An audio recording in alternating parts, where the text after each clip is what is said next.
It's Andrea from Lisa K Hair, and I'm bringing you my big old quarantine mane to show you how to braid your hair at home while you're stuck in quarantine.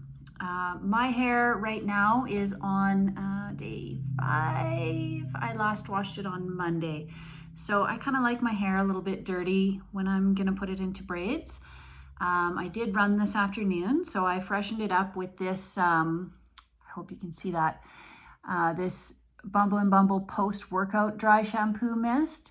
Really awesome to get the sweat out and fix the tragedy that was my post-run bangs. So start by just parting your hair all the way down the middle, all the way to the back. And then I've just got 2 bands here. I'm going to close off the side that I'm not working with first so that it doesn't get in the way of the side I'm braiding first. And I'll get turned around and show you how I do it.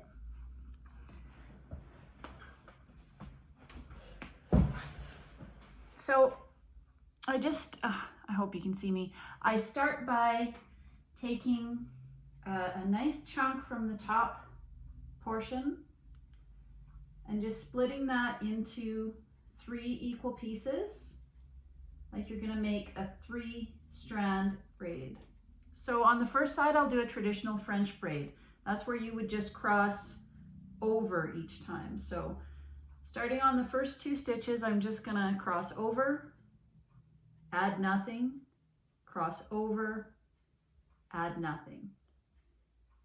See how I've got these 2 fingers kind of like little chopsticks here? I'm going to take a piece from the side, stick that in, grab it, cross it over to center, transfer it over, make chopsticks here, add a piece from the side, stick it in, cross it over the center.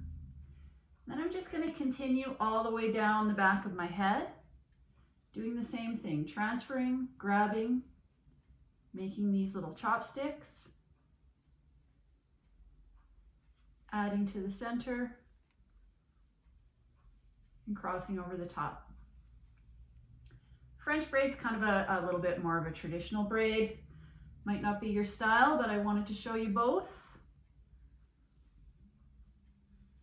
So just moving all the way down the head, kind of keeping my hands nice and close to my head, and pulling tight each time that I bring hair over and into the middle.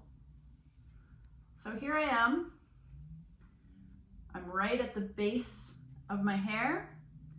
I've already added all the pieces in. Now all I have left to do is finish off my braid.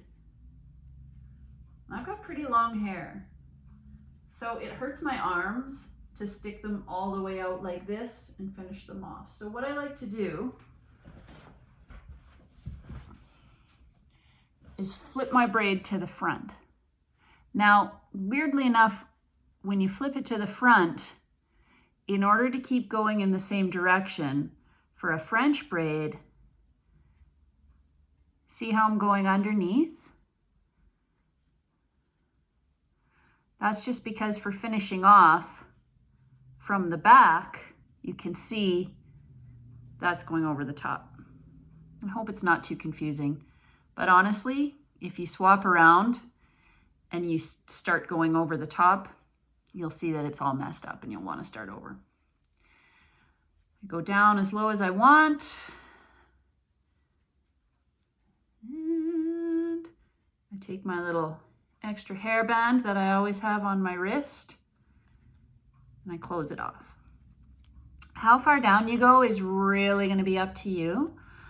Honestly, I usually like to leave a nice big chunk out, but going as far down to the bottom as possible is going to give you options for having a nice lazy wave the next day when you take it out. So there's one side.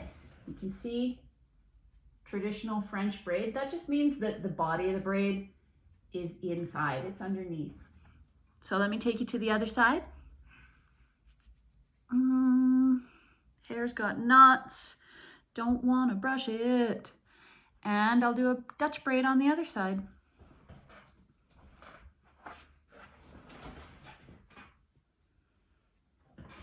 Dutch braid's a pretty similar process, but instead of crossing over, you're just going to cross under. So starting at the top, take that nice big chunk, separate that off, 3 equal pieces.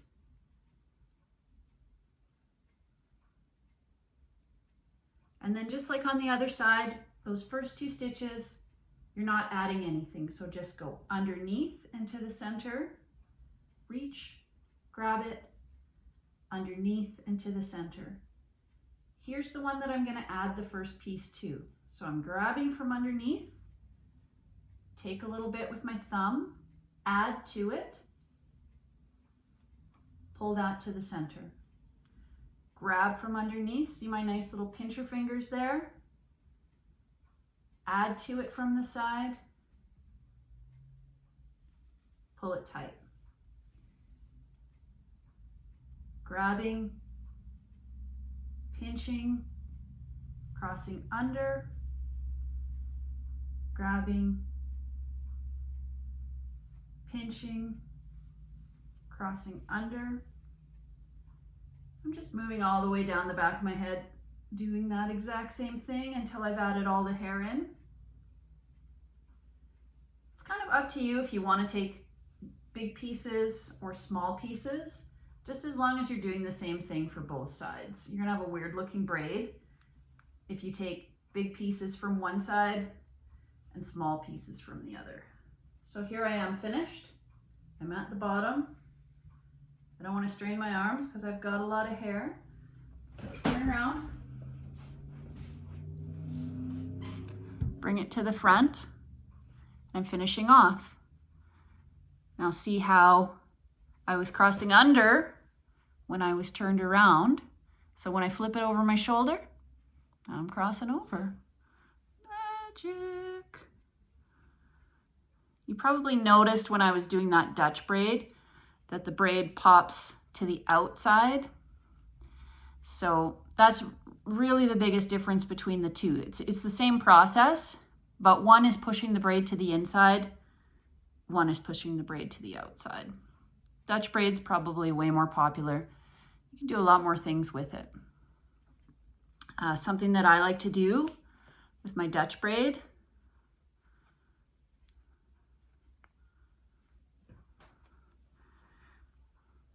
nice bangs, Andrea, is just go in with my pincher fingers and sort of pull these little guys out. Gives you a little more visual interest. So there you go. Braid your hair at home 2 ways.